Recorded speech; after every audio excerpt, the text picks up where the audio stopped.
there's been some talk amongst the front office community that this Steve Cohen 3 to 5 year loose mandate on winning a championship is scaring some guys off.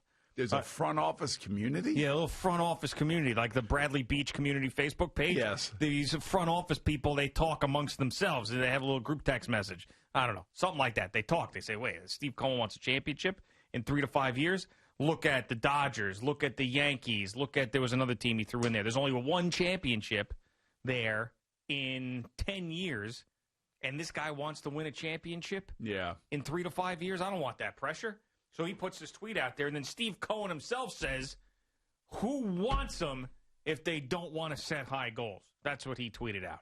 Now, this was the first time. Now, I do agree with him. I do like that. I like that mentality, the winning mentality. But this is the first time that I thought that Steve Cohen's Twitter actually hurt him a little bit. And every other tweet that I put out there, or that he put out there, I have agreed with. And so this is awesome. That's great. Even the making fun of J-Lo stuff, I thought it was awesome. I was all about it. So now we're 3 weeks in to his ownership, and now we finally get the first tweet you disagree with. This is the first one, okay. Yeah. No, not so much that I disagree with it.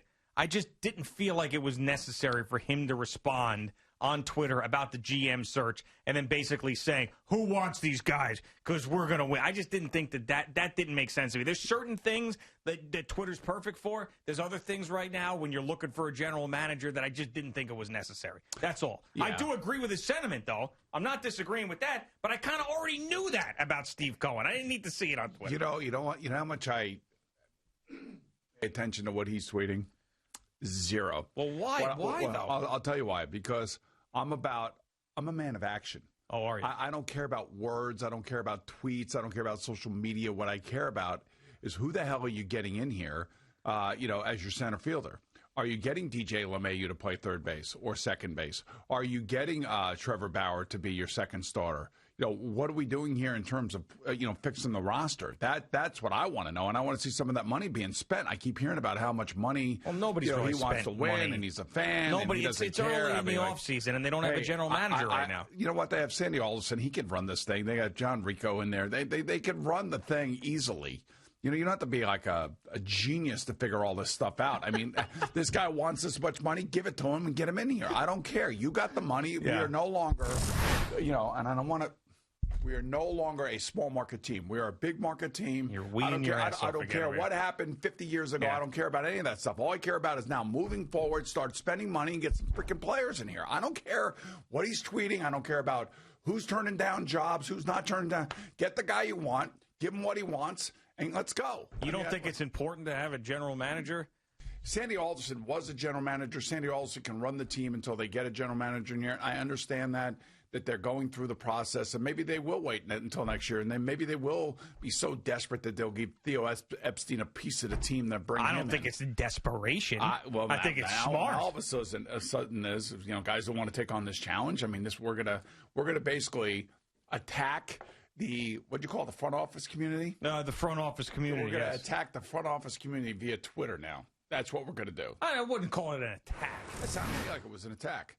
And if I was a part of that front office community, I'd be very, very leery of what the hell we're doing here. And is this thing stable, or is it just going to be like run by a hedge fund crazy person that is just going to fire everybody at a moment's notice? There you go. Well, that's why I want to know that I have some stability if I take a job of this magnitude. Well, this is why I thought that this particular tweet is like, because people are going to make up their minds about who Steve Cohen is based on these tweets, whether you like it or not. Now, you're a man of action, but there's other people out there in the free agent community, or the front office community, I'm sorry. Yes. The front office community, they're going to be, I don't know who Steve Cohen is. I don't know anything about him, but I'm seeing him on Twitter, and now I'm making up my mind about who he is. That's why the Twitter thing is just like, I don't know. Some people will like it. Some people will like the engagement, I do. For the most part, I do. I think it's great. At the end of the day, if he really wants to engage with fans, he's got to do like what Steve Ballmer does with the L.A. Clippers. He sits down there, he goes around, shakes hands, says hello to people, signs autographs, that kind of thing.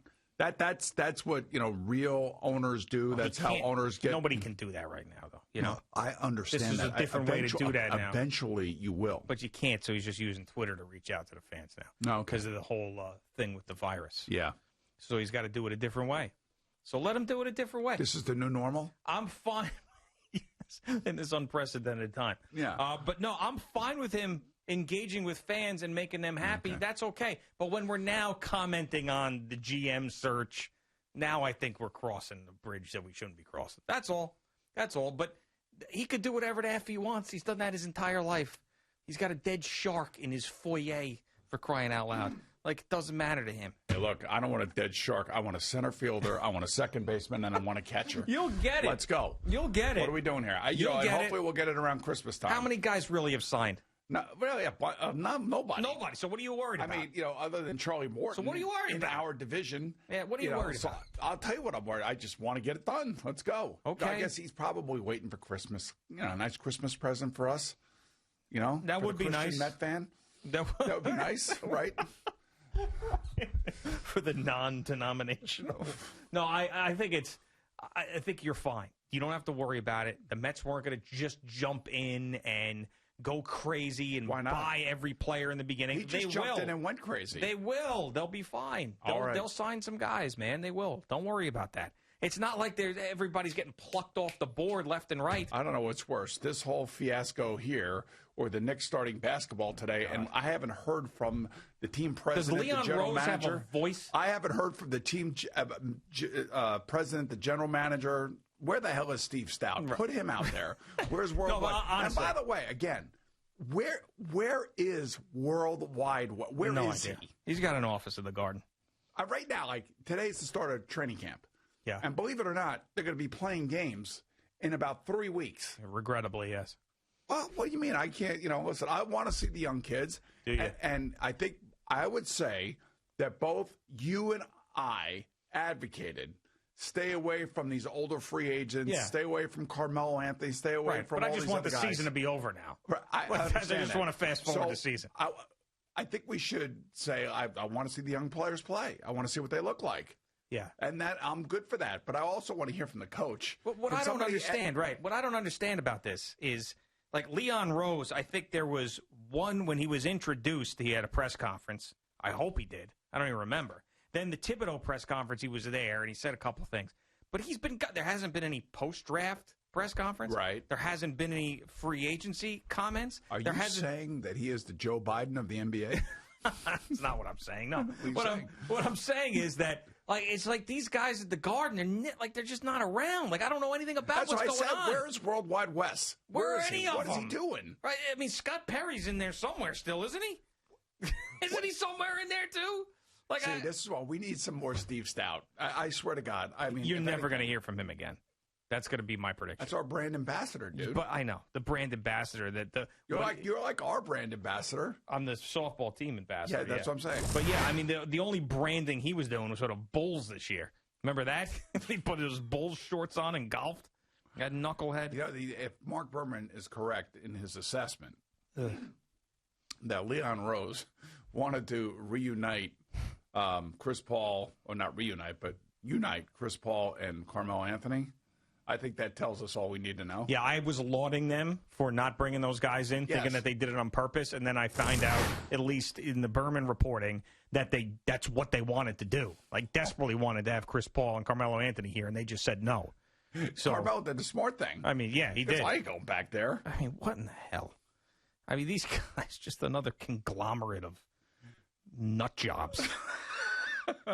What is going on? Nick basketball. Well, I mean, we don't. Leon Rose. Leon Rose hasn't been on this radio station. Has he been anywhere? No, I've never heard him speak. I really haven't. You know what the amazing thing is that, like, if you see Joe Judge, like, the Giants have got this thing right. They put him out there. Like, he has a responsibility to talk to the fan base. He has a responsibility to tell the fans exactly what's going on and how he's handling things. And I think for the most part, even though they're 4-7, I think Giant fans are pleasantly surprised at how he has carried himself and how his football team looks on the field. Would you agree? Yeah, for sure. Especially when it's a new guy and a new regime. Right. I want to hear from him. So I would also say the same thing about the Ranger coach, David Quinn. Same type of guy. Large and in charge and is not afraid to talk to you as a fan to let you know what's going on. Yeah. I don't know why the Knicks, what is Tom Thibodeau, has he said anything? No. And he's just going to have his hands full. Maybe he'll get them to play defense, a little more effort, fine, help the young guys develop. But, I think their win total's 22.5. I mean, didn't you bet with some guy like 37 last and a half year or something? I did last year, yes. Oh, and it was a draw. It was a push because they didn't play enough games. So there you go. Didn't lose that bet. This year, I think they're going to play enough games. I would say that the fact that they were part of the Elite Eight, probably should be counted as losses. No, absolutely no. Vegas rules. Thank you for watching. Please like, comment, and subscribe. And don't forget to hit the red bell so you're notified when we have new content.